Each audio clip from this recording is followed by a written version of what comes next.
Before the iron, before the raids, before history gave them names, there was only silence. And in that silence, a people lived. They built. They remembered. They feared. They loved. Tonight, let the storm rest outside. Let the fire speak. This is not a tale of conquest. It is a memory, a rhythm. Close your eyes, breathe slow, and come walk with me through the quiet life of the Vikings. The quiet saga, the life of Vikings. Chapter 1, where the sea gave them life. There was a land where the sky hung low, and the wind arrived before the sun. A place where mornings did not rise. They emerged, gray and slow, like breath from a deep sleep. This was not the world of kings and golden halls. Not yet.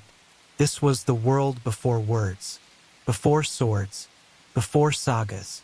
And in that world, among rock and cold and salt, they began.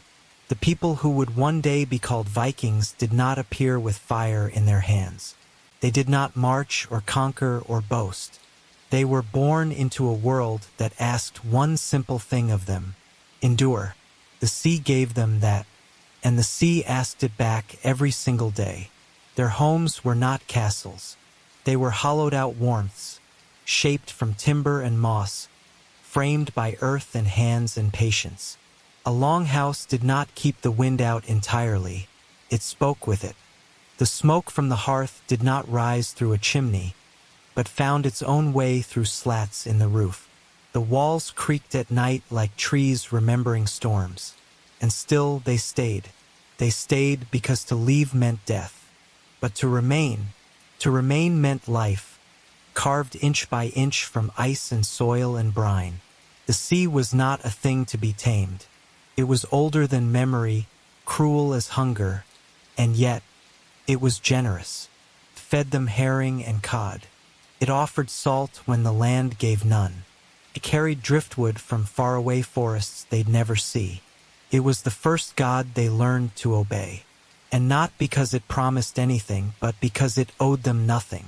They learned early: never curse the sea, never turn your back to it. And if a man was taken, the others would not wail. They would say only, "The sea remembered his name." Children were born under the sound of waves, not church bells. They were not swaddled in linen, but in wool and smoke and silence. They were taught to walk not in straight lines, but around rocks, across frozen patches, through wind. Every lesson came with frost.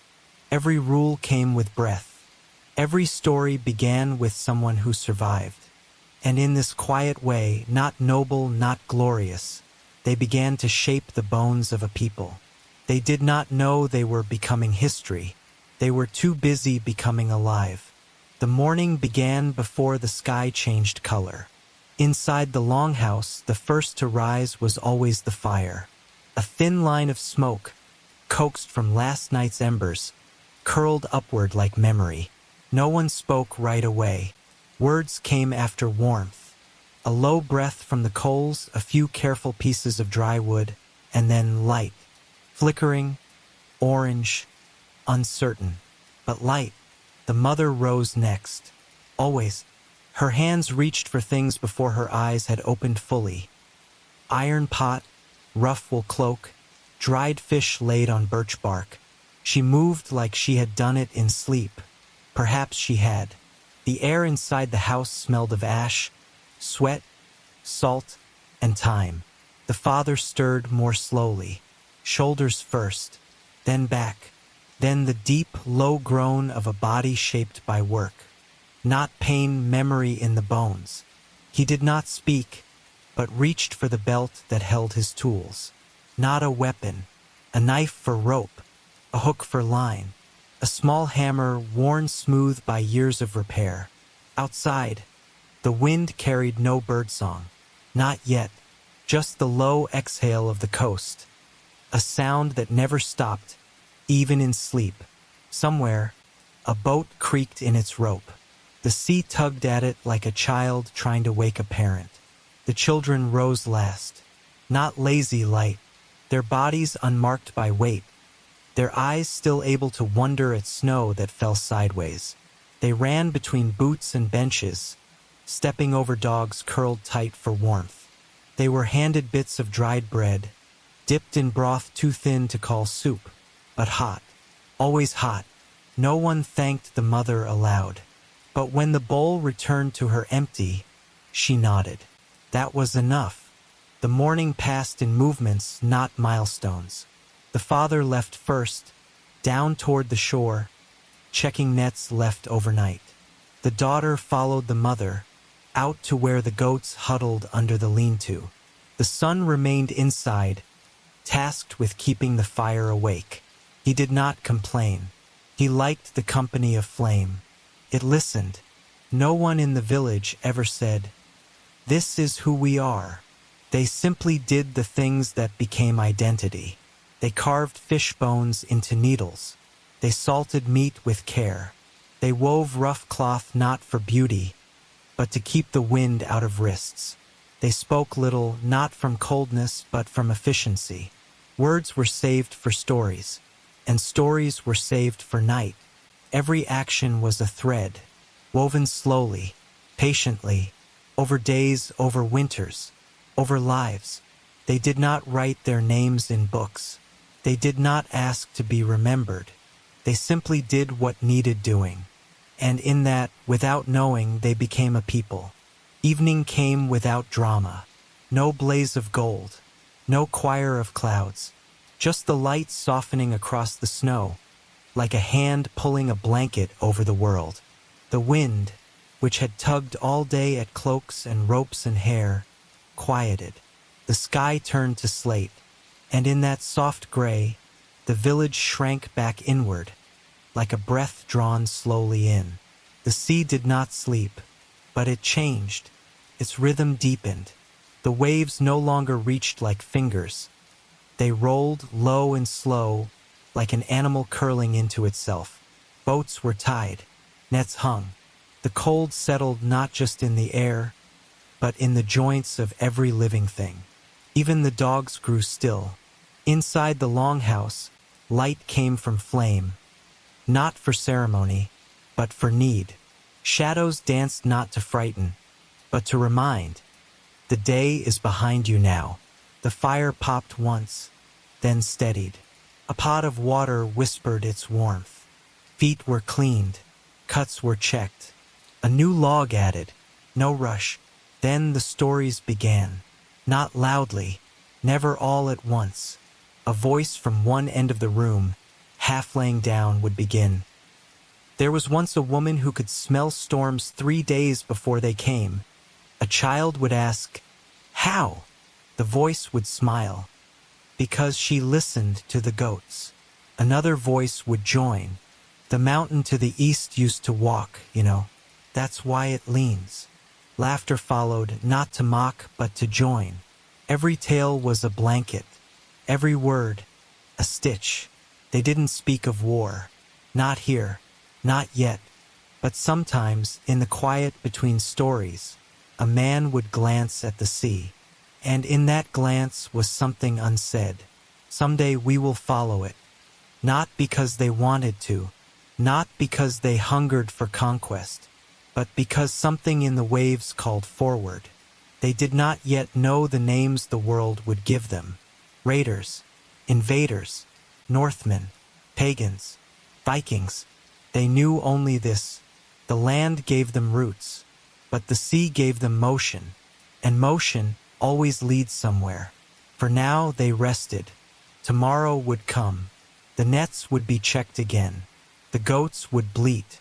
The fire would crackle. And somewhere, a child would wonder what lies beyond the ice. Chapter 2: Wood, Smoke, and Morning Bread. The village awoke not with bells, but with breath. Warm breath in cold air, rising like mist inside the longhouse, curling up toward the rafters where smoke already lingered from the night. The air was thick with it.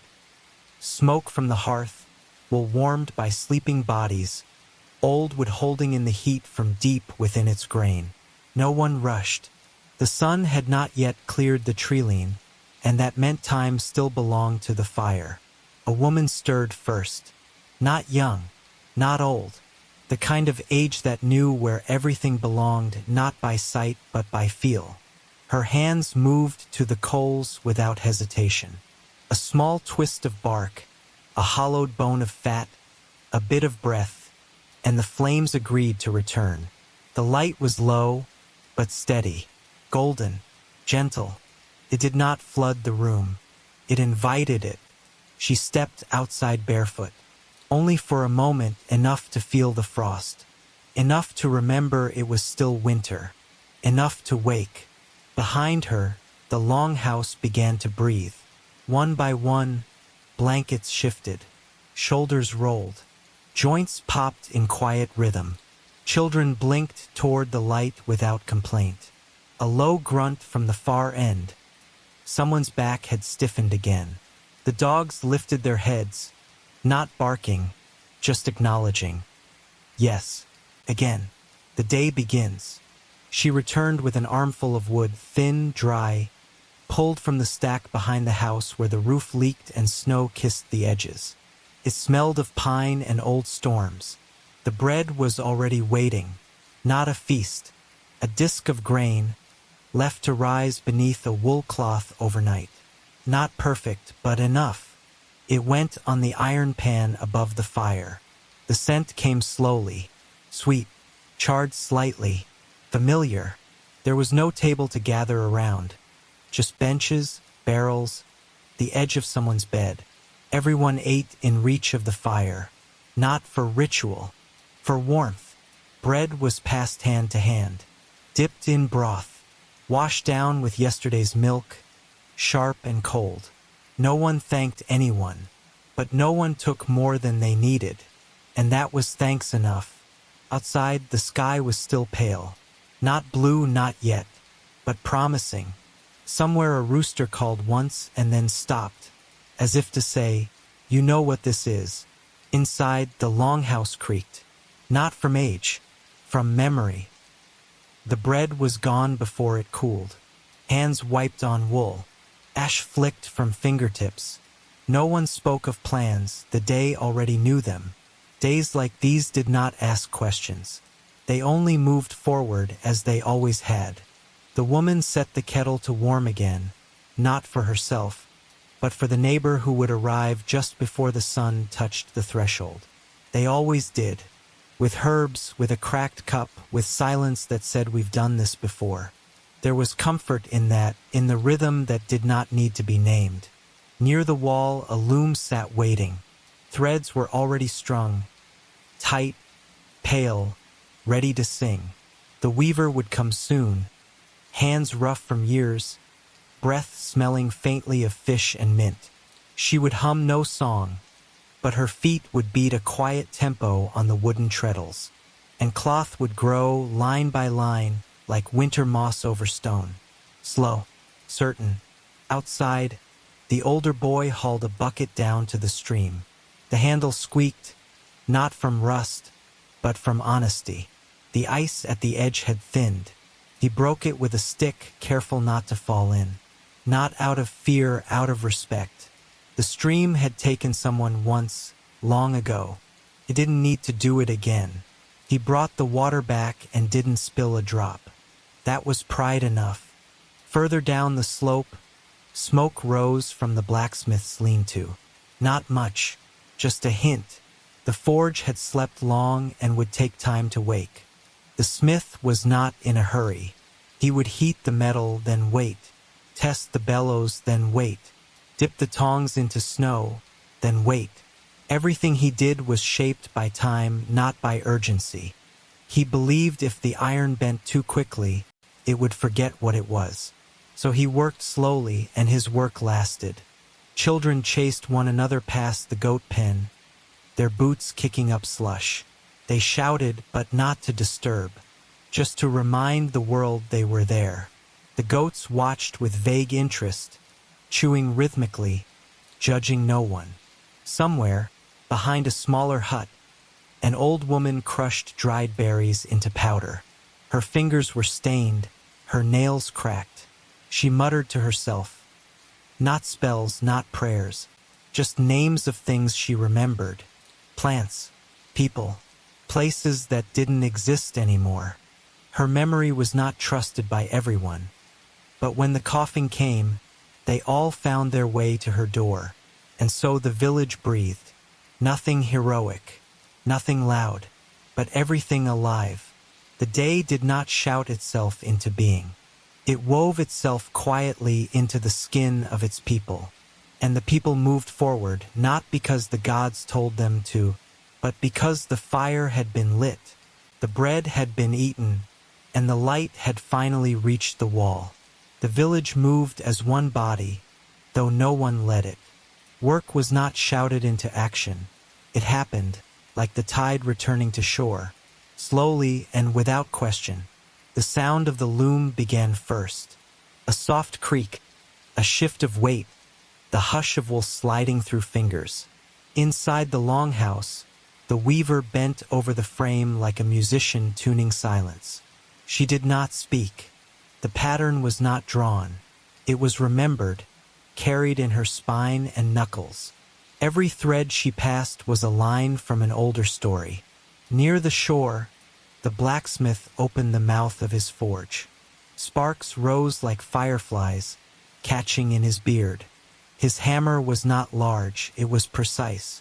It knew where to land. Today he worked on a hinge. Not a sword, not a helmet, just a hinge for the new door on the goat shed. He held it with the same care he would offer a blade. In this village, everything mattered equally. That was how it lasted. Across the slope, two boys repaired the fishing net. Their fingers were small but fast. They argued not with anger but with the kind of heat that meant, "We care about this."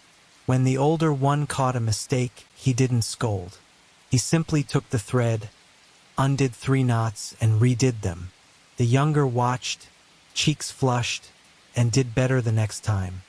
The sound of water filled the air. Not rain, but washing.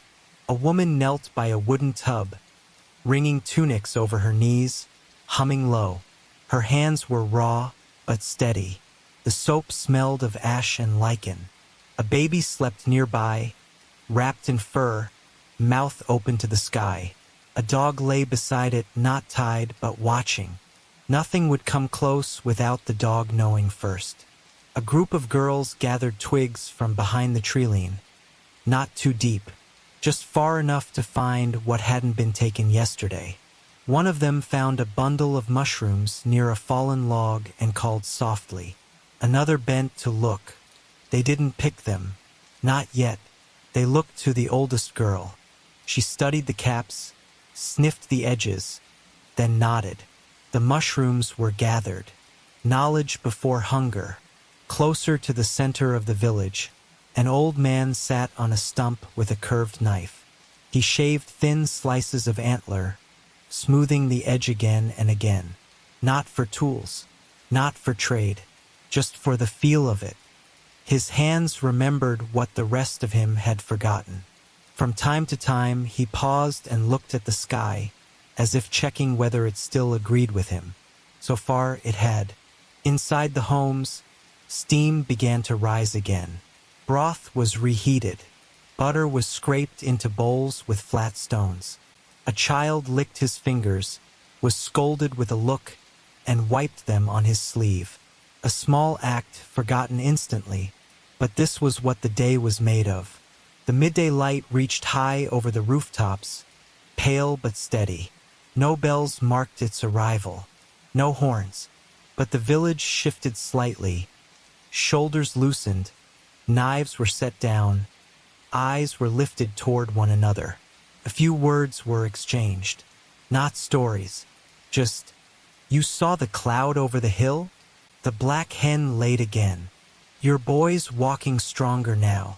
Nothing important, everything human. No one called this moment a meal, but food was eaten, and warmth was shared, and laughter, brief, warm, like a coal breathed back to life. By late afternoon, the air changed. Not colder, not yet, but the light shifted. It no longer poured. It leaned. Long shadows stretched across the packed earth between houses. The birds quieted, and the sea sounded nearer, though it hadn't moved.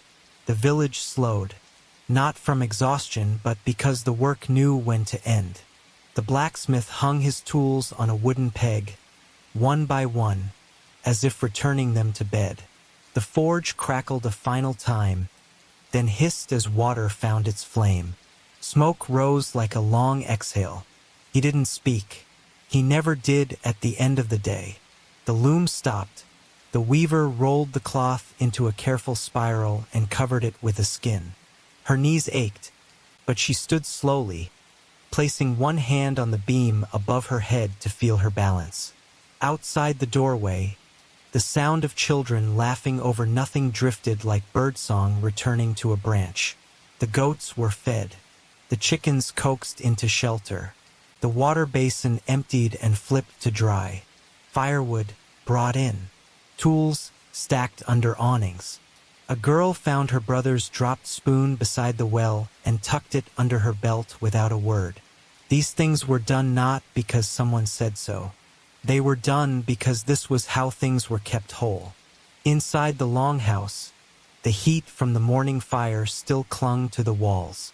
A new log was added, not too large, enough to carry the warmth into sleep. A kettle was set to boil, filled not with stew, but with herbs, pine needles, dried mint, a twist of dried apple skin. It wasn't for healing. It was for evening. A man came in with dirt on his arms, sat near the wall, and didn't speak. A woman offered him a piece of dried fish, and he took it with a nod. Behind them, a child practiced tying knots with a piece of old rope. Over, under, pull. Over, under, pull. A rhythm like a heartbeat. The dogs circled twice before settling near the fire. Outside, clouds gathered gently along the mountains. Not storming, just thinking. Smoke curled up from every roof in the village. From above, it might have looked like the whole place sighed at once. No songs were sung. Not tonight, but someone hummed. An old tune, wordless, barely louder than the crackle of wood. And slowly, the voices dimmed. The longhouse darkened. Hands touched hands. A blanket was pulled over sleeping feet. The wind tapped once against the wall, like a friend reminding you it's still there. And then even the fire began to fade. There were no prayers, no rites, just the deep, familiar quiet of people who had done enough, who had been enough. And somewhere, out beyond the last trees, the sea whispered again. But no one answered. Not yet. A few embers still glowed in the hearth. Red, soft, like the memory of heat. An old woman sat up a little longer, her eyes catching the last of the firelight. She didn't speak. She was listening, not to the room but to something older. Maybe it was the sound of footsteps in snow from winters past. Maybe it was the creak of ships that hadn't yet been built. Or maybe it was just the quiet of a world holding its breath before the next chapter. She closed her eyes, leaned back, and smiled without showing her teeth. It had been a full day, and tomorrow would be the same, and that was enough. Chapter 3: Fathers, Mothers, and the Fire Inside.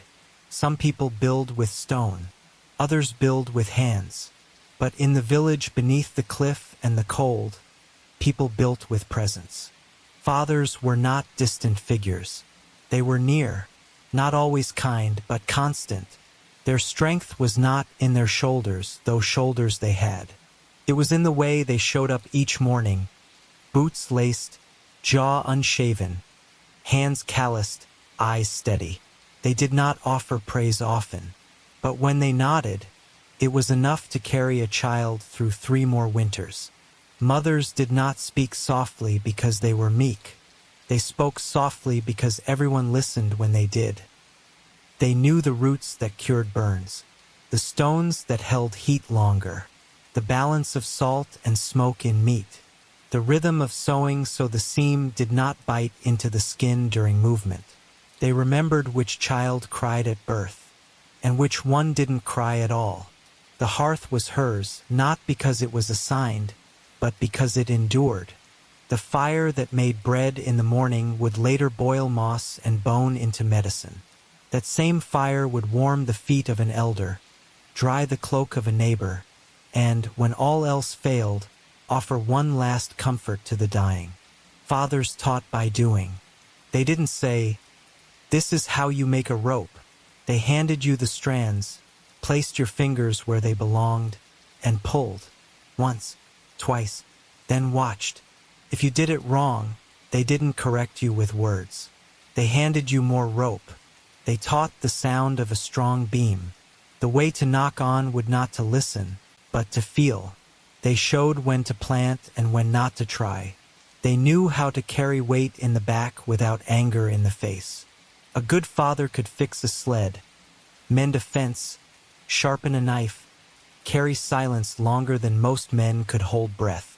But more than that, he could bury a child and still return to chop wood the next morning. That was strength, not battle, not fury, just continuance. Mothers taught through repetition. A lullaby hummed during a fever. A pattern of stitches repeated until remembered by the fingers alone. A phrase whispered the same way every time someone left the house. "Come back full," which meant full of fish, full of life, full of self, anything but empty. They told stories in the form of warnings. If you leave meat uncovered, the spirits will taste it first. If you step into the cold too quickly, your lungs will stay behind. If you lie, the sea will know, and one day it will not let you pass. The children believed, not because they were frightened, because they trusted. And trust, in this world, was the only true wealth. There were no schools, no scrolls, no tutors. There were backs bent under tasks and children nearby watching. There were mistakes and adults who allowed them. There were long pauses when a father said nothing, and that silence was the lesson. Some teachings came with a slap, some with a smile, but most came through small things. A glance over the shoulder to see if you'd remembered to close the pen, a raised eyebrow when you reached too soon for the fire, the simple offering of space when your tears weren't ready for words. In this world, the truest wisdom wasn't spoken, it was lived, over and over. And when a child did something right, truly right, no one clapped, no one shouted, but someone, maybe a father, maybe a mother, maybe both, would place a hand lightly on the child's back, not to guide, to anchor, because love didn't shout here, it stayed. The fire inside was not passed through speeches. It was passed through moments, moments no one else noticed. Like the time a father handed his son a blade too large for his grip, not to test him, but to let him feel weight. Or when a mother pretended not to see her daughter cry, so the girl could learn to carry it without shame. These were lessons, quiet ones, but they stayed. The father did not explain fear. He simply stood still when others moved. And the child, watching, understood, strength is not speed. A mother did not explain love. She simply took less food when the harvest was thin. And the child, watching, understood, love is what you give when no one sees. These parents did not define courage. They lived it, in the way they faced winter without complaint, in the way they stitched torn clothes again and again without ever calling it a burden, in the way they rose before the frost and slept after the last flame died. They did not teach pride, but they left space for it. The first time a child chopped wood alone. The first time a girl patched a boot and it didn't leak. The first time a boy caught a fish with no one watching. No applause, no reward, just a long look from a parent. And a quiet, slow nod. That nod meant everything. Some fathers shouted. Some mothers wept. Some did neither. But no child grew up untouched by them. A boy once found his father's old axe, tucked behind the grain chest. The handle was smooth, the blade nicked from time. The boy ran his fingers across it and felt nothing. No heat, no story. But later, when he watched his father carry wood with stiff legs and a groan in his breath, he understood the blade better than any rune could explain. Some teachings arrived late. The meaning of a silence 5 years ago. The reason a rule was never explained. The kindness behind the harshest word. You didn't always know when you were learning. But one day, when it mattered, the lesson would arrive already inside you. Mothers gave birth more than once, not just to children, but to memory. Every scar on their hands held a tale. Every wrinkle on their brow was a season survived. They remembered which berries gave fever and which ones soothed it. They could braid hair while humming, grind seeds with one hand, and still listen to a child's dream with the other. They didn't need scrolls. They remembered because forgetting meant someone could die. Fathers remembered too, but differently. They remembered the names of rivers not drawn on any map. They remembered the wind patterns by the creak of the door. They remembered which boy once fell through the ice and how his brother didn't cry until a week later. They remembered, not because it was expected, but because they carried the village in their bones. And when a parent passed on, when breath left, and the fire inside finally dimmed, no great ceremony was needed, because they had already become story. The child left behind would wake one day, tie a knot the way they were taught, strike a flint with the same rhythm, slice meat with the same angle of wrist, and without knowing it, speak their parents' name with every movement. This was inheritance, not land, not gold, but motion, memory, and flame. Evening did not separate the old from the young. It brought them together near the fire, on benches softened by years, beneath roofs darkened by smoke and time. There were no titles here, no hierarchies, only proximity, only presence. Fathers sat with sons, shoulder to shoulder, not speaking, and still so much was said. Sometimes the son leaned into his father's side just slightly, and the father didn't move away. That too was love. Mothers brushed ash from the floor, not because it mattered, but because it was what their mothers did. Beside them, daughters watched with quiet hands, learning the motions, absorbing the silence. One day they would brush the same floor, and think of hands that once showed them how did I end the corner. An elder told a story with few words, a fable, a memory, a sentence stretched across generations. No grand voice, no performance, just a tone low, steady, like the wind outside, like the sea when it wasn't angry. The children leaned in, not because they had to, but because the voice felt like home. Someone mended a shirt, someone cleaned a knife, someone stirred a pot, though no one was hungry anymore. It was not about the task. It was about the rhythm, the being. And when one child grew tired and rested their head in a lap, the hand that cradled them did not pause or sigh or shift, simply held. The world outside might call them rough, primitive, cold, but that world had never felt this fire. It had never heard the gentleness in a hand brushing ash from a boy's cheek. It had never understood how deeply a silence could love. Because here, no one said, I love you. They said, eat more. Don't walk barefoot. Here, take this coat. I kept this for you. And in these small gifts, often unnoticed, often unsaid, entire oceans of feeling were carried. A father once carved a comb for his daughter from a deer antler. He never gave it to her, just left it by her bed. She found it at dawn and never asked who made it. But she used it every day. And when she had children of her own, she carved one just like it, from her own hands in her own silence. This was how they spoke. One mother baked a bread she didn't eat. One father repaired a fence he no longer used. One grandmother stitched a pouch and filled it with dried herbs, though no one had asked. Love did not need asking. It only needed remembering. And when the last log cracked in the fire, when the wind curled around the longhouse like a lullaby, when the voices dropped into hush, they did not say goodnight. They simply looked once more at each other and let the silence say everything. Because here, among wood and smoke and winter breath, love had no edges. It only had roots, and it held them all through storm, through grief, through generations yet unborn, like flame in a cupped hand, carried from one life into the next.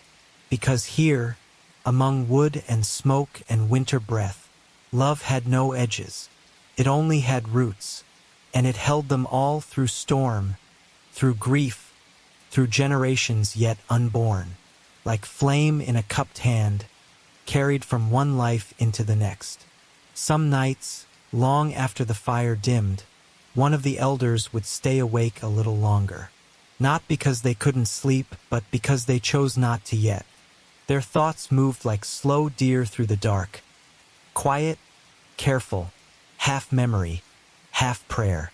Not for gods, for those they'd raised.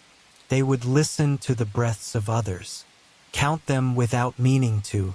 A child exhaled sharply in a dream. A woman shifted under a blanket. A man murmured something to no one. And the elder, still watching the last breath of coals, would smile faintly. Because they knew this, that all the strength in their arms, all the years behind their back, had become part of someone else's hands now. Someone else's story. Outside, frost would trace the edge of the doorway. The night wind curled around the village like a question too old to answer. But inside, the fire was not out. It had simply changed hands. Not every child would remember every lesson. Some would leave. Some would fall. Some would rise in ways no parent could have imagined. But they would always carry something with them. The way to speak kindly without words. The way to endure pain without turning bitter. The way to light a fire, not just in wood, but in another soul. This was what it meant to be a parent in that world. Not to raise warriors, not to raise kings, but to raise keepers of flame. And as the village slept, as the longhouse settled deeper into its bones, as the ash thickened and the wind turned toward morning, someone, a girl, a boy, a grown child with their own ache, would reach out in their sleep, touch the wall beside them, and feel it warm still, not from fire, from memory. Chapter 4: The Long Winter and the Waiting Heart. Winter did not arrive with thunder. Crept, quietly, like a breath drawn in and held too long. The first frost came without warning, touching only the tips of grass and the shallowest pools. Children chased it with bare feet, laughing at its bite, not yet understanding that it would stay longer than they ever could remember. Then came the long shadows, days that ended while the sky was still gray, mornings where even the dogs refused to rise, smoke from every roof, breath in every word. The sun became a guest, one who visited only briefly, then slipped behind the clouds like it had somewhere more important to be. Inside the homes, the world shrank. Walls drew closer, voices softened. The great outdoors, all cliffs, trees, wind, and ocean became memory. Now there was only the longhouse, the fire, and the people inside it. There were no harvests now, no fishing boats risking the ice edges, no travel, no visitors. But winter was not empty. It was waiting, waiting for seeds under snow, waiting for bones to mend, waiting for grief to become quiet enough to name. Children learned patience in winter, not because they were taught, but because there was no other choice. The games became smaller, stones arranged in spirals on the floor, threads wrapped around fingers to make stars. Breath on windows turned into animals. Their world reduced, but their wonder did not. The elders watched this with silent approval. They knew that the strength of a village was not measured by what it did in summer, but by how it endured in the stillness of snow. Meals were simpler: turnips, dried fish, flatbread baked on stones. But no one starved, because someone months ago had thought to dry the herbs, because someone had salted enough meat, because someone remembered the weight of the last bad winter and planned better. This was the rhythm beneath the silence, a kind of trust that food would last, that wounds would heal, that even in darkness, the sun had not truly left. Outside, the snow built slowly, never rushing, fell sideways, not down. It whispered, covered paths, covered mistakes, but also preserved things, protected them. A broken fence wouldn't rot under frost. A cracked or could be repaired come spring. Nothing was lost, just sleeping, and so were the people in a way, moving less, speaking softer, feeling more. A man would rise, walk the same 3 steps, check the same trap, empty again and return without anger.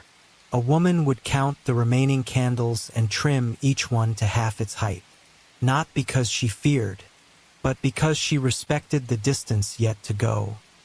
The fire became more than heat. It became time itself. Its crackle marked hours. Its dimming marked sleep. Stories weren't told to entertain, they were told to remind that there had been other winters, that some were worse, and that those too had passed. A young girl, wrapped in fur too big for her frame, would sit beside her grandfather. He would speak of storms when the snow reached the rafters. She would ask if he had been afraid. No, he'd say. Then, after a long pause, he'd add, but I remembered who I was. And in that, she understood what winter was truly for. Not punishment, not cruelty, but reminding. It reminded you of your breath, your bones, your name. It stripped away what was not needed, and left you with what was true. It stripped away what was not needed, and left you with what was true. In winter, the heart remembered what the mind forgot. Who had stayed, who had left, what had been promised and what had quietly been kept. The silence made space for these thoughts. Not loud, not painful, just present. They moved through the house like low smoke, soft, unavoidable. In that stillness, even regrets softened. The fight from last harvest, the unspoken apology, the old friend not seen since autumn. There would be time to mend when the snow melted. But for now, winter simply held it all, like a book between seasons, unread but not forgotten. Sometimes an old song would rise, not sung, just hummed under the breath while stitching or stirring. A song that had no name, only a rhythm older than speech. Children paused to listen, not because they knew it, but because something in them did. Even the animals knew this rhythm. The dogs curled closer to bodies at night. The chickens quieted before dusk. The goats, usually stubborn, moved slower, stayed nearer. Everything in the village moved like breath, in, hold, out, pause. Even the fire. And in that rhythm, in that not doing, the people found something no summer could give. A stillness not of emptiness, but of knowing you are still here. And that, sometimes, is everything. Winter rarely broke you all at once. Chipped away, slow, soft, steady. Not with storms, but with sameness. The same gray sky every morning. The same snow-packed path to the woodpile. The same fire needing feeding. The same silence, heavier by the hour. For some, it felt like drowning in stillness. You'd forget which day it was, not because you didn't care, but because the days didn't tell you anything new. There were no arrivals, no guests, no great moments, only being. And even that, some days, felt like a task. There were times when a man would stare at his boots for too long before putting them on. Not because he was tired, but because the cold had reached something inside him. Something soft, something he didn't name, A woman would grind grain with more force than needed. Not from anger, but because she missed the sound of her own voice. She hadn't spoken all morning. No one had. Not out of sadness. Just quiet. That was the hardest part. Not fear. Not hunger. But the absence of variety. The repetition. Of footsteps. Of tasks. Of small thoughts circling the mind with no exit. And still people endured. Not because they were stronger than others, but because they trusted the turning. They knew that even the longest night would end. Not because they felt it, but because they had seen it before. Because someone, a mother, a grandfather, a memory, had whispered it once during another cold, and that whisper had stayed. Sometimes all that kept a man moving was the weight of a child asleep on his chest. Sometimes all that kept a woman stitching was the thought of her daughter wearing the coat next winter. Not grand ideas, not glory, just the thread that tied today to tomorrow. There were cracks, of course. A man who shouted for no reason, then apologized by stacking twice as much wood. A girl who snapped her comb in frustration and wept not from pain, but from sameness. Even a child who asked, "Will it ever stop snowing?" and didn't believe the answer. But each time, the village softened to hold them. A neighbor left bread on a doorstep. An elder opened their door without questions. A dog curled against a back that needed warmth. Nothing was spoken. Nothing needed to be, because winter was not survived by will alone. It was survived through we. The family, the neighbor, the one who cut more meat than needed. The one who passed a joke around the fire even when no one laughed, just to try. And sometimes, just sometimes, the sky offered a gift. A sunrise that lasted longer than usual. A crack in the ice with running water below. A bird, just one. Red, fast, alone. And the whole village would pause, not to chase it, but to witness, because these small signs meant everything. Not because they changed the cold, but because they reminded you the world was still moving. Even beneath all that white and quiet, life had not stopped. It was just waiting. Even beneath all that white and quiet, life had not stopped. It was just waiting.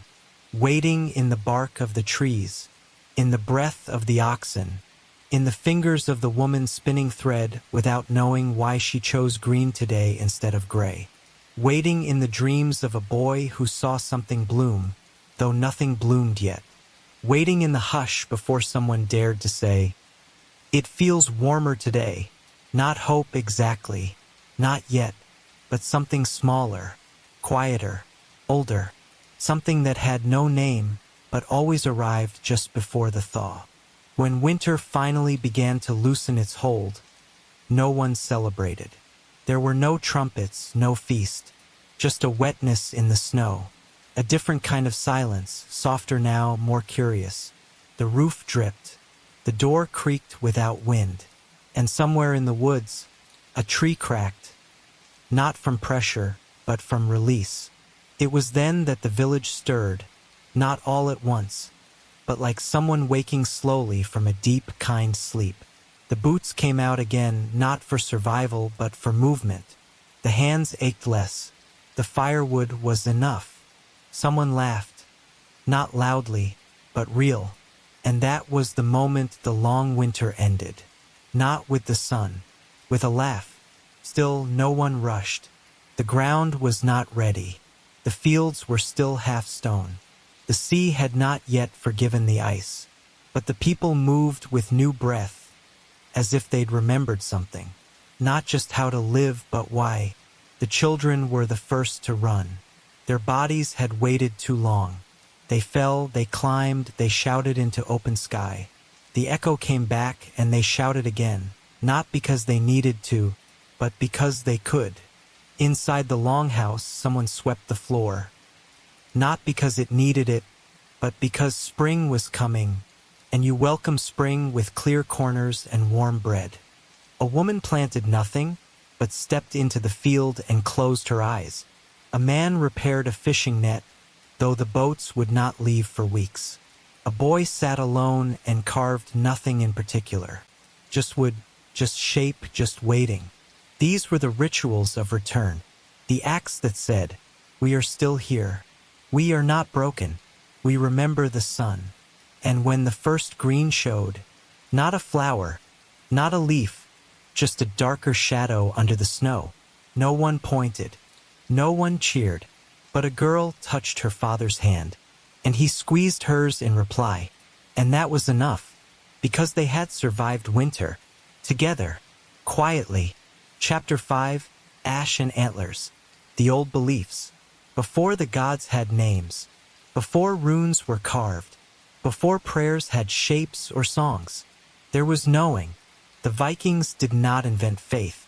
They inherited it. From trees, from bones, from the way a raven circled overhead 3 times and then vanished into fog. Their beliefs were not written. They were remembered. By a grandmother who whispered to the fire before adding new wood. By a hunter who placed a drop of blood on the first snow. By a child who stood still because something in the woods felt older than time. They believed in signs, not because they were superstitious, but because they were paying attention. A crack in the ice meant more than danger. It meant a shift. A dream of a white fox was not a coincidence. It was a message. A knife dropped point down into earth had to be left there. The land had claimed it. The line between world and spirit was not thick. It was a breath, a glance, a shadow just out of reach. Some called them gods. Others, simply the old ones. They lived in rivers, in winds, in the flicker of flame before sleep. They were not worshipped in churches. They were acknowledged, with silence, with gesture, with respect.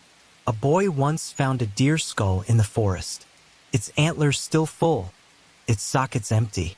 He brought it home, and his mother did not scold him, but placed it above the hearth, not as decoration, as a reminder that the forest sees, that the forest remembers. Ash held meaning. So did bones. So did feathers, twisted rope, stones with holes, and trees that grew sideways. Not everything had to be sacred, but everything could be. Even the mundane held spirit. A cracked bowl kept because it had fed 4 generations. A doorframe no one touched with their left hand. A song only sung when someone was born, and never again.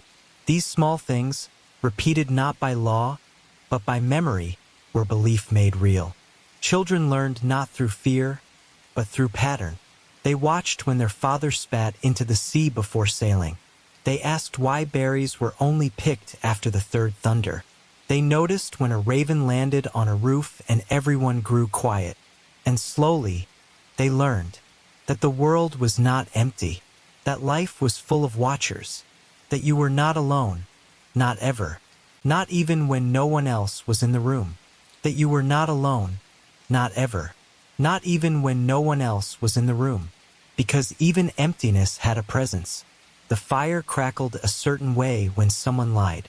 A gust of wind through the thatch might be a warning. The way the dog stared at the doorway long after it was closed, that meant something, too. People didn't try to explain these things. They simply responded. A woman might light an extra flame and place it near the door. A man might turn his coat inside out and walk the long way around the hill, not because he feared punishment, but because he honored balance. That was what most of it came down to. Balance. The world was not a place to conquer. It was a place to live with, to leave the last berry on the bush, to pour a sip of ale into the soil before drinking, to whisper thank you to the sea, even when it was cruel. Children were not scolded for being loud. But they were taught to be still, not just in body, but in spirit, to listen to the trees before climbing them, to greet stones when stepping over them, to pause before entering the woods, just long enough for the old ones to know you meant no harm. The sacred was everywhere, and because of that, everywhere was safe, if respected. That was the lesson passed down.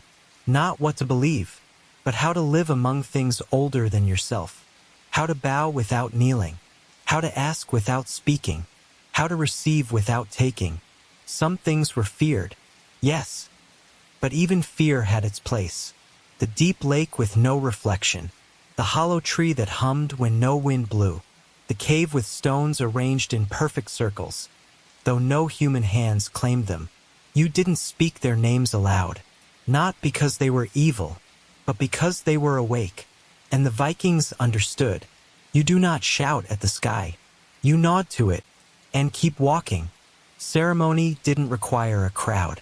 Sometimes it was a single figure in the woods, kneeling beside a flat stone, whispering into pine needles. Other times it was 5 people around a fire, each holding a stick dipped in ash, drawing symbols they didn't invent, but remembered. The rituals were not the same in every village. Some offered milk to the earth. Others left polished stones in shallow rivers. Some braided grass into circles and hung them on trees no one dared to climb. There were nights, always on the edge of a moon, when people gathered in silence. No speaking, no questions, just stillness. They lit fires not for warmth, but for watching.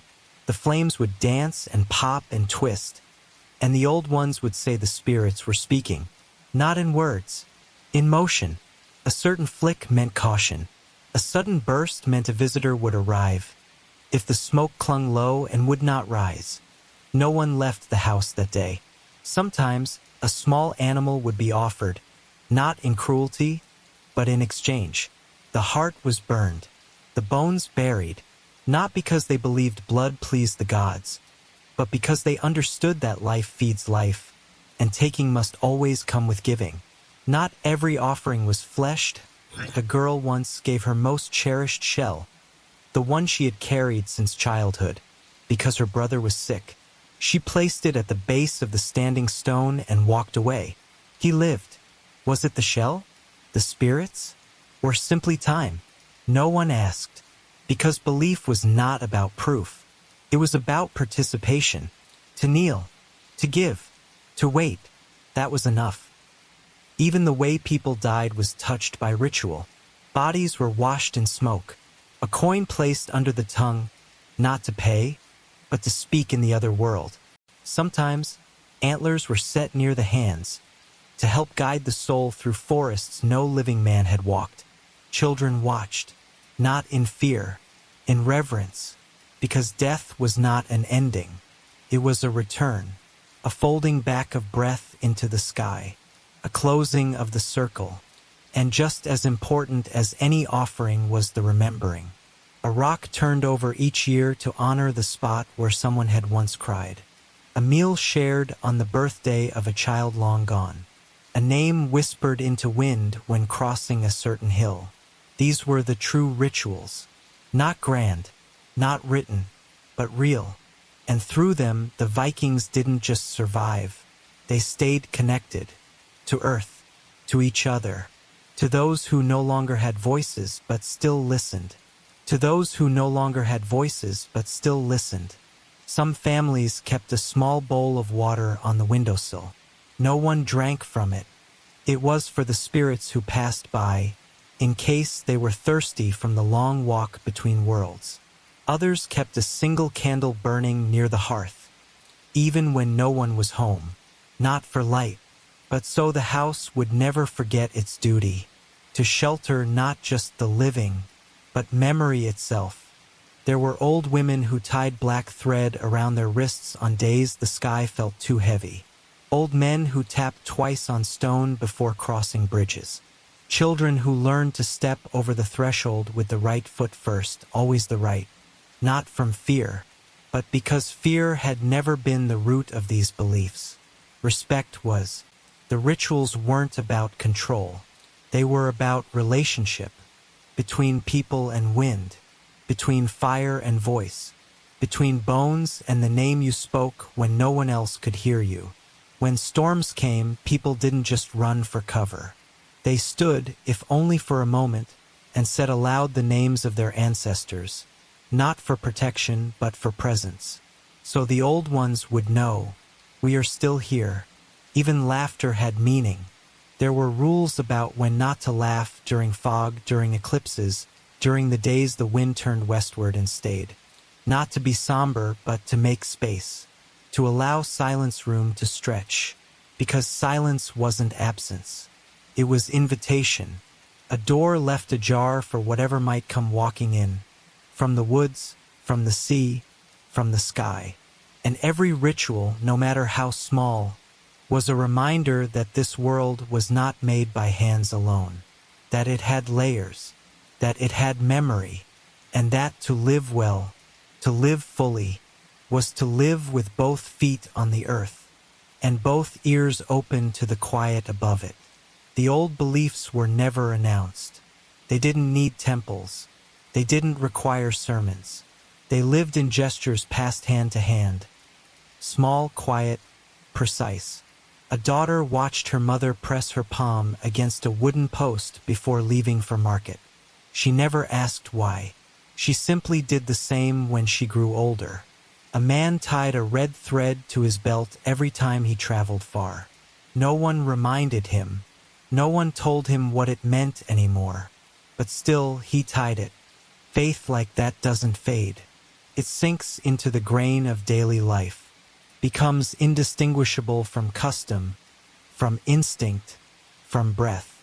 Even as the world changed, as new gods rose with swords and songs, as stories were written in ink instead of firelight, the old ones did not vanish.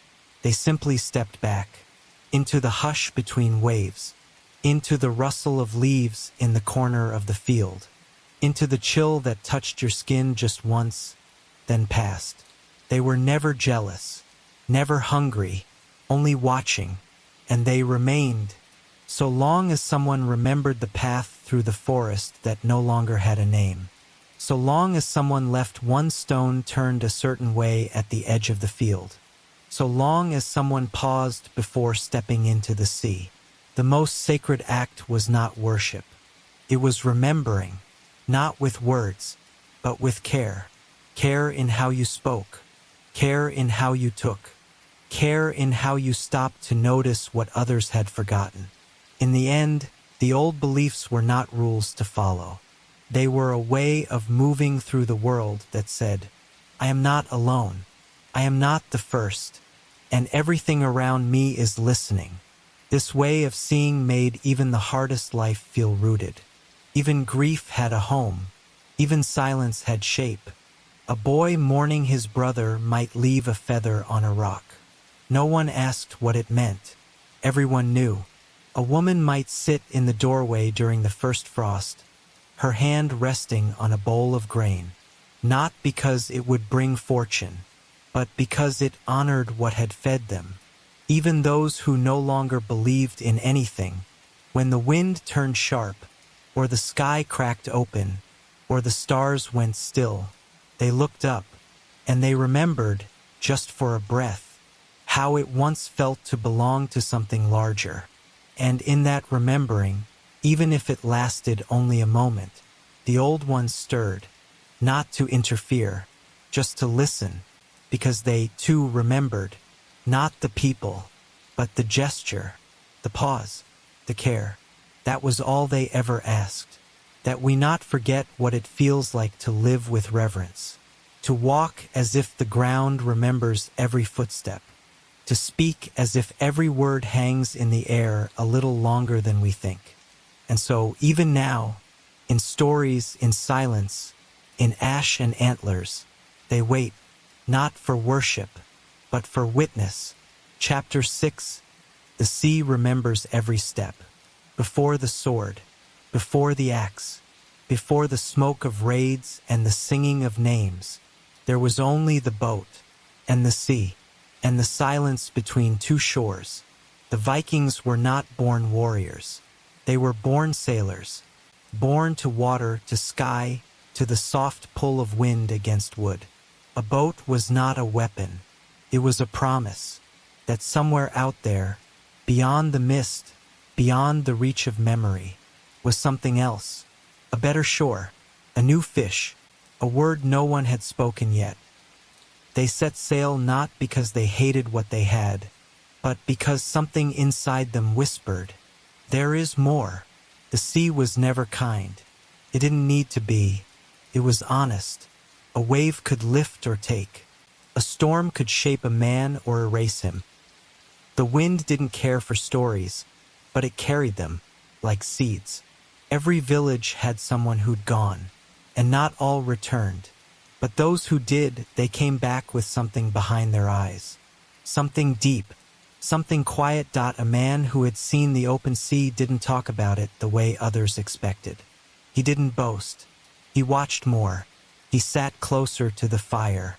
He noticed when someone laughed too loudly. He tied knots without looking. Because the sea teaches things you don't learn on land. Teaches rhythm not by song but by survival. Teaches patience not as virtue but as necessity. It teaches you that your body is small, your will is smaller, and your fear is never gone, only managed. The boat was a world of its own, a dozen souls, a single plank between life and death, the creak of oars, the salt on lips, the prayers whispered not to gods, but to wood, to rope, to the hands beside you. There was a language spoken on water that land could never translate. A glance, a nod, a shared silence before a sail was raised. That was trust. That was bond. They did not fear the sea, but they respected it, in the way you respect a bear or a cliff or the dark. Some called it a monster, others a mother. Took, but it also carried, and in that carrying, it held every step ever taken, even the ones washed away. And in that carrying, it held every step ever taken, even the ones washed away. There was no map for the sea, only memory, only stars, only stories whispered into the sails by those who had returned. They would speak of islands that rose like teeth from the fog, of seals that followed the boat for days, as if guiding, of mornings where the sky was so still, they feared it had forgotten how to move. And they would speak of silence, the kind that pressed into the ribs, that made men dream of home even when they were not sleeping. Some men broke under that silence. Others built new selves inside it. A boy who had never left his fjord might become a man by the second tide. Not because he killed, not because he conquered, but because he learned to sit with fear and keep rowing. The ocean didn't need you to win. It only needed you to stay. One more hour, one more pull, one more breath with salt in it. There were rituals before sailing, a coin under the mast, a song sung backward, a hand placed on the water, palm down just before pushing off, as if asking permission. Because no matter how many times they left, the sea was never theirs. It allowed, it accepted, it endured. And that's what they learned to do too. Endure, not with shouting, not with force, but with steady hands, with quiet eyes, with hearts that bent and did not break. And when they returned, if they returned, they carried more than stories. They carried the silence of the sea inside them, a silence that never fully left, that made them slower to speak, quicker to listen.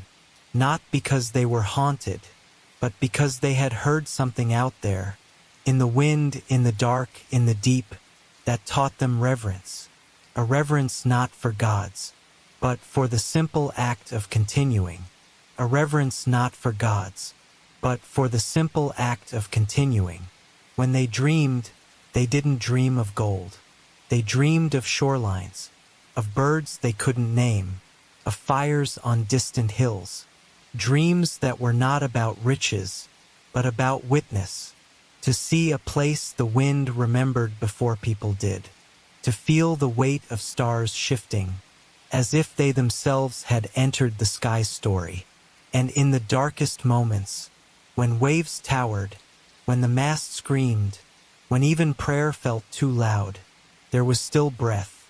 Not courage, not bravery, just breath. And that breath carried them forward. They were not driven by conquest, not at first. They were drawn by distance, the line where sea kissed sky and said, "Come see what I've hidden."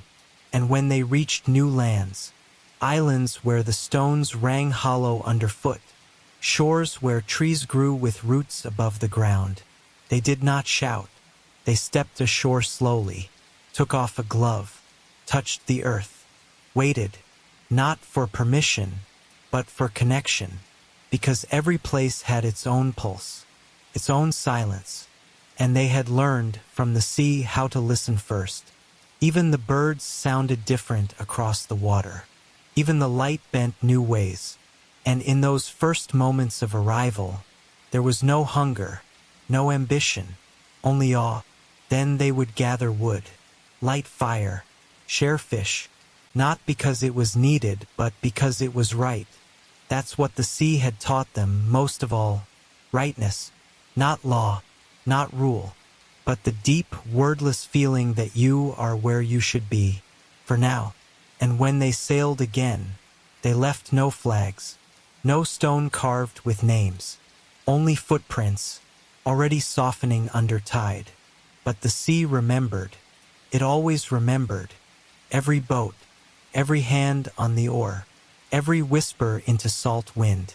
And even long after the names were gone, the waves still carried them, not as stories, but as rhythm, as heartbeat, as home.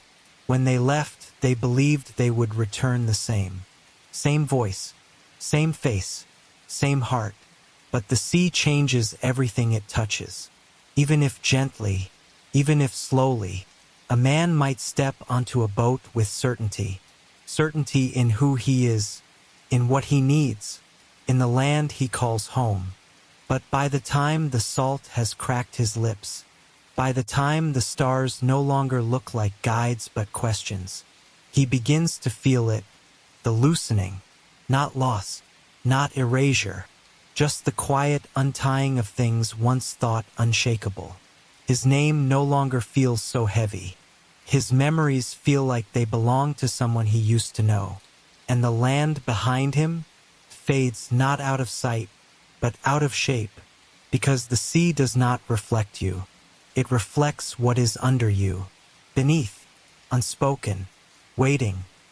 Some tried to hold on. They kept beads from home, carried herbs from their mother's table, carved little marks into the oars to count the days. But even those things changed. The beads lost their scent. The wood grew smooth, and the days stopped needing names. Out there, time was not counted.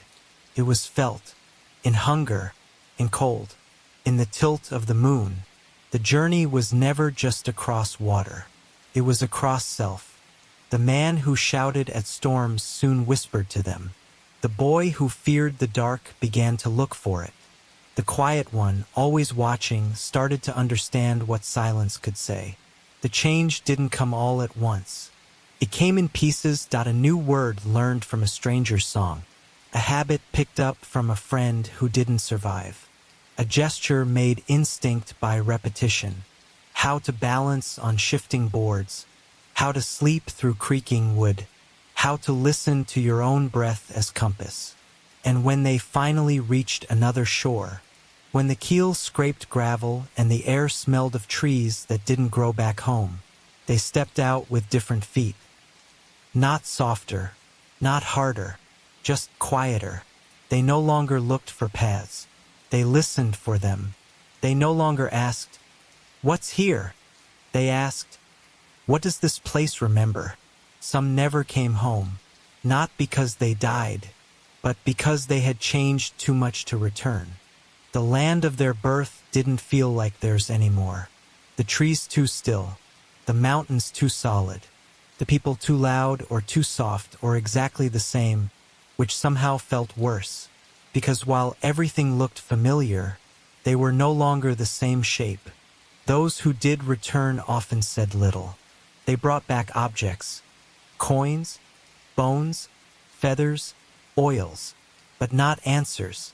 They sat by the fire, watched the others talk, and waited for night, because only then, when the wind returned, when the stars tilted, when the creak of a shutter sounded like a sail in wind, only then did they feel whole, as if the sea had come home with them, and it had, not in waves, not in salt, but in the spaces between their words, in the way they watched the horizon, in how they stirred their drink 3 times before sipping, in how they still stepped with sea legs on solid ground. The journey had carved something into them, not visible, but permanent, and whether they spoke of it or not, the sea stayed, in their bones, in their dreams, in the rhythm of their breath as they slept, because that's what the sea does. It does not leave. It only waits, inside you. The sea has a way of staying behind even after the voyage ends, not as a sound, not as salt, but as a rhythm that refuses to leave the body. A man walks through his village, yet hears oars in his heartbeat. A woman tends the fire, yet finds herself swaying, as if the ground might rise and fall beneath her. Children tug at sleeves, ask questions, demand laughter, but the gaze of the one who returned is elsewhere. Not far, not gone, just deeper, because the sea does not simply carry you across distance, carves you hollow, then fills you with something new, something wordless, something you try to name but fail, so you stop naming and start listening. There are those who never speak of their travels, not out of secrecy, but because they know that the language of waves cannot survive the stillness of land. There are no words for what the sea showed them. Not really, not honestly. How do you explain the weight of fog at dawn? The way a gull's cry can sound like a child's name? The moment when a man thinks he's alone, then realizes the water is watching him? These are not things spoken of. They are carried, quietly, like stones in the pocket. Heavy, yes, but grounding. The sea teaches humility in ways the land never will. It doesn't punish you. It simply reminds you how small you are, how temporary, how full of motion. Even now, years later, an old sailor may rise before dawn, not because he must, but because he feels the tide, pulling somewhere deep inside the ribcage. His boat is long gone. His days of rowing are over, but the pull remains. Sometimes he walks to the shore, not to sail, just to see, to stand where water meets earth, where certainty ends and maybe begins. He'll nod, say nothing, feel the wind brush past his ears like a voice that once called his name. He will go home after, drink his tea, feed the dog, chop wood, but the moment by the sea, that was the real part of his day, because the sea remembers him, still, gently, without demand, and he remembers it, too. When he dreams of sails not raised, but folded, of water not wild, but patient, of people not lost, but waiting on far shores with eyes like stars. And sometimes, as he falls asleep, he hears the sea whisper back, not in words, never in words, just in the space between one breath and the next. And he knows, he never really left. No one does, because the sea, once it knows your name, never forgets it. And even if the world forgets you, your village, your kin, the carvings on your stone, the sea will not. It remembers every footstep pressed into sand, every fear confessed to wind, every heartbeat that once dared to go beyond the visible edge. That is the true memory of the sea, not the map, not the journey, but the person it leaves behind, different, quieter, deeper, like a shore no longer visited, but still there, just beyond the mist. Chapter 7: Fire and Grain. The work of hands. Not all Viking stories begin with axes or end on distant shores. Most begin with hands, cracked, calloused, warm hands, turning earth, kneading dough, carving spoons, stitching wool under dim light while the wind hummed outside.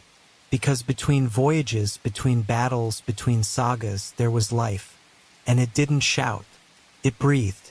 They rose early, not to conquer, but to feed, to fix, to tend. Before the sun touched the rooftops, the smoke was already rising, thin trails from low fires, carrying the scent of oats, old wood, and ash. Not sacred, but honest. Work was not a punishment. It was a promise. To the land, to each other, to those yet to be born. Children learned not just by watching, but by being needed. A girl might learn to spin flax with her grandmother, twisting fibers into thread, not for beauty, but because someone would wear that cloth through winter. A boy might mend a fence post beside his father, the silence between them more instructive than words. These weren't chores. They were rhythms, inherited without command, passed like breath, quiet, necessary. The tools of this life weren't glorified. They were worn, patched, handled with familiarity. A favorite knife, a bowl with a crack filled in with resin, a spindle that had outlasted 3 generations. Nothing was wasted. Even the scraps of bread had meaning, dried, stored, crumbled into porridge for days when flour ran thin. This was a world of making walls from sod and stone, making roofs from bark and bone, making peace not with words, but with consistency. A neighbor helped with the harvest not for thanks, but because next year the weather might turn. And one good hand now meant 2 strong hands when it mattered. That was how survival worked, not with pride, but with presence. And within the stillness of work, something beautiful grew. Songs, not sung like performances, but hummed under breath, over grain, while fingers sifted for the stones. Stories, not shouted, spoken slowly as tools passed hand to hand. Even laughter found its place, low, real, tucked between chores like a flame kept alive beneath heavy snow. Every part of the day had purpose, but none of it felt wasted, because even rest was part of the work. To sit by the fire, to mend a cloak, to stare out across the snow and remember the shape of the summer sun. That, too, was building something. Some days were harder than others. Frost that bit through boots, cattle that wouldn't birth, bread that wouldn't rise no matter how the oven was stoked. But no one expected ease. They expected each other. And in that there was peace, not the peace of silence, but of shared burden, of knowing someone else was lifting, hammering, stitching, stirring, somewhere nearby. And when night came, they didn't sleep like conquerors. They slept like makers, with fingers still sore, with shoulders heavy, with the faint taste of smoke and time in their mouths. The dreams they carried were not of gold. They were of fields unbroken, of sheep returned, of a good axe holding through spring. And when they rose again, before the sun, before the crows, before the day had decided its shape, they did not ask for ease. They asked for enough. Enough light to see the nails, enough warmth to move the joints, enough breath to finish the next thing. That was life, not epic, not tragic, but holy in its own quiet way. Chapter 8, The Edge of the Firelight. Fear and the Unknown.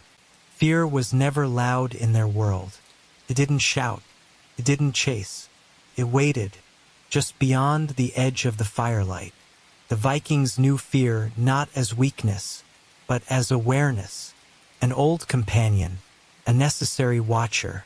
When the sun fell and the smoke from the hearth curled toward the beams, the world did not sleep. It shifted. The fields darkened, yes, but so did the spaces between things, between the barn and the forest, between the story and the silence that followed. They told tales, not to entertain, but to name what could not be seen.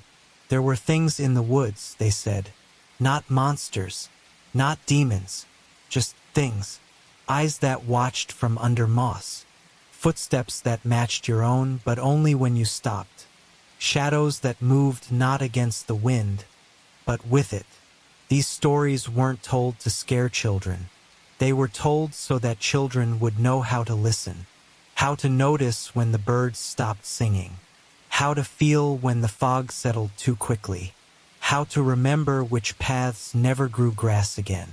Every house had its protections, bundles of herbs above the door, carved symbols under the floorboards, old shoes hidden in the roof thatch because something in the old tales said they confused spirits.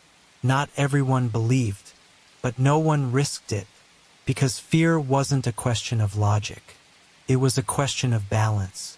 The unknown had its place, just outside the light, just beyond the gate, close enough to remember, far enough to respect. Even inside the home, the dark corners had presence. Grandmothers threw a pinch of salt into the fire when it cracked too loudly. Fathers paused before closing the barn, listening just to be sure. Children were taught never to whistle after sunset. No reason given, just don't. And they obeyed, not from dread, but from pattern, because these little acts, these rituals of caution, were woven into daily life as tightly as bread and wool. Some nights the dogs would growl at nothing, and no one would laugh. They would sit still, add another log to the fire, speak a name under their breath, not to summon, but to anchor.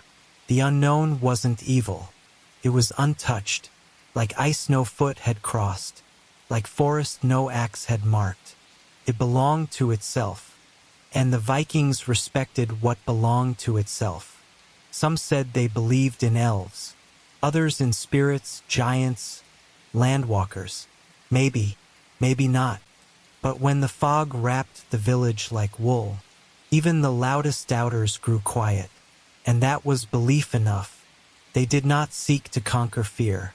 They sought to coexist with it, to give it space, to leave offerings, to let certain places be.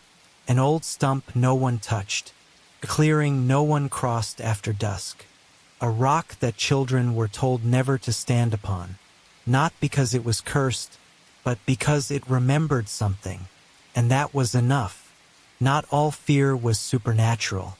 Some feared famine, fire, sickness, but even those fears wore faces. Hunger was a slow shadow that crept across seasons. Fire was a red mouth that opened where you least expected. Illness was the fog behind the eyes of someone you loved and could not reach, and still they didn't run from fear. They named it, sat with it, worked beside it, because they knew fear meant you still had something to lose, and that was a gift.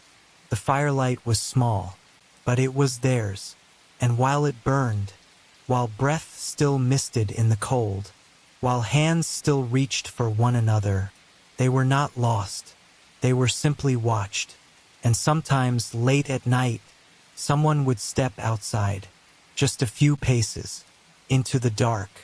They would stand there, say nothing, feel the weight of all they couldn't see, then nod, and return, not because the darkness was gone, but because it had nodded back. Chapter 9, The Voice in the Wood, Memory and Spirit.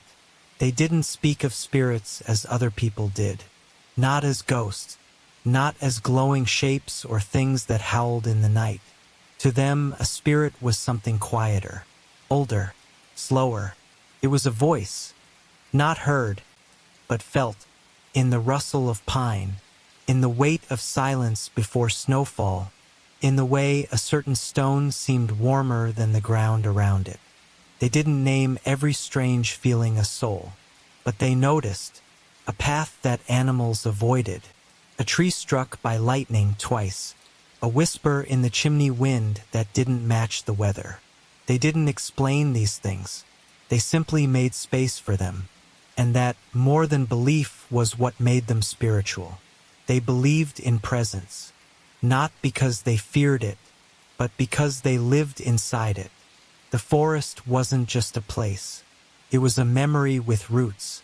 They said the trees remembered that if you passed a place often enough, the trees began to know you.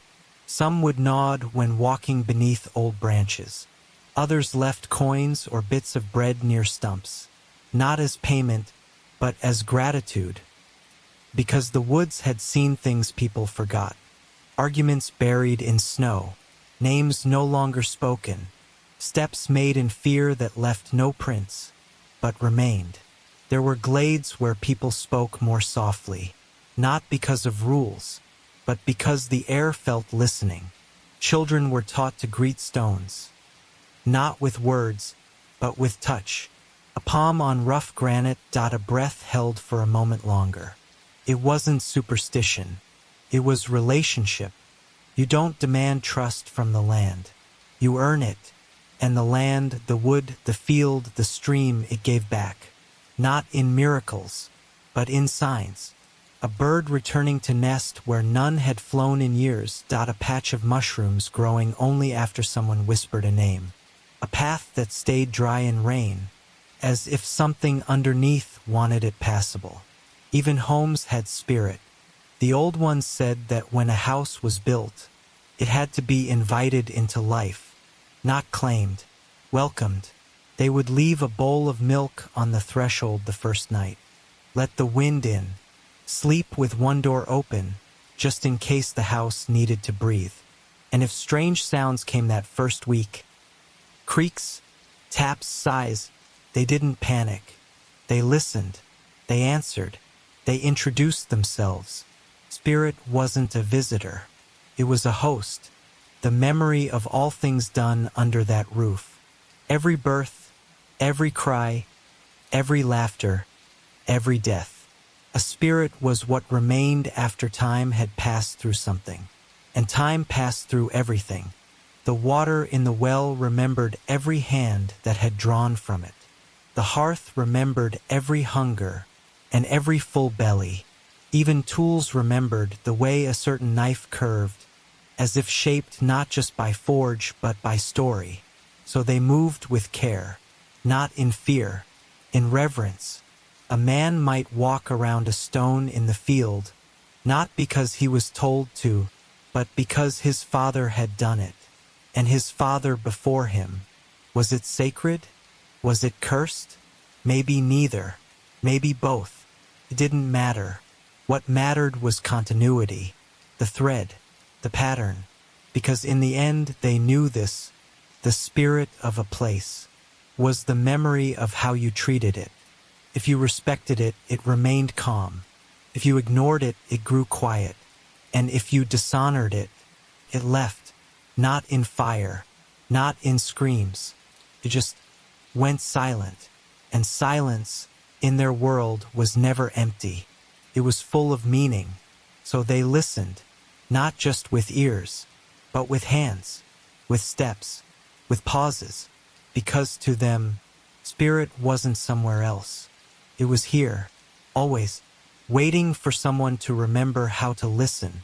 Chapter 10, When the Sky Opens, Death and the Circle. They did not fear death, not because they were fearless, but because they understood cycles. The sun rose, then fell. The frost came, then melted. A calf was born. Then one day its hide warmed another. So too, they believed, did breath return to the wind. Death was not silence. It was movement, a step, crossing, a return. When someone died, the village did not erupt in wailing. There were tears, yes, deep and real, but there was also stillness, a kind of sacred quiet, as if the world itself had paused to let the soul pass through. The body was washed by the closest hands, not priests, not strangers, but kin. The water was warm if possible, mixed with herbs, sometimes with ash. They would speak to the body, even as breath had left it, not for the dead, but for themselves, to say what mattered, to say what mustn't be carried alone. They didn't embalm, they didn't preserve. The body was meant to go back, to feed the soil, to rejoin the great weaving beneath the world. Sometimes it was buried, curled like a child. Sometimes burned, the smoke rising like a slow farewell. Sometimes set upon a boat with fire and flame and salt. But in every case, there was no rush. Death was not an emergency. It was an arrival. Children were allowed to see, to touch, to ask. No one told them to look away, because what we look away from, we begin to fear, and what we fear, we forget how to honor. They told stories that night, not to celebrate, not to entertain, to hold the memory, the shape, the voice, so that the person, though gone, was not lost. A name was whispered into the fire, then again into the dark, once for the body, once for the spirit, and then they waited, not for resurrection, not for signs, just for time to wrap itself around the loss, and make it soft enough to carry. For days afterward, the family would keep one chair empty, one bowl placed, but not filled, not in superstition, but in gesture, because death was not absence. It was presence in a new form. You could feel it in the way the wind moved through the house differently, in how the dog slept near the door, in how the fire smoked a little longer before catching. And eventually, the name would be spoken again in stories, in warnings, in laughter, sometimes carved into wood, sometimes sung to a baby, sometimes just sighed, on a long walk through the woods. No one rushed grief. No one demanded forgetting, because forgetting was never the goal. Joining was, person returned to the land, to the memory of others, to the long, quiet chain of footsteps that led all the way back to the first fire, the first meal, the first breath. And so the circle turned. One left, another born, a tree planted, a house blessed with their name. No heaven, no punishment, just continuation, a folding of soul back into the pattern. They said that on certain nights, when the moon was thin, and the wind carried no leaves, you could hear them, not words, not cries, just a presence, like the hush before a snowfall, like standing at the edge of something endless, and knowing you've been here before.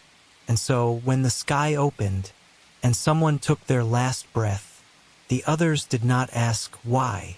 They asked only, who will carry the name? Who will tend the fire? Who will remember the path back home? Because remembering was never about holding on. It was about keeping the door open for those still walking. Not every story ends with a battle. Some end with a whisper, with a step in snow, with a fire that fades, but never fully goes out. The Vikings did not simply conquer. They listened, they endured, and in their stillness, we find our own good night.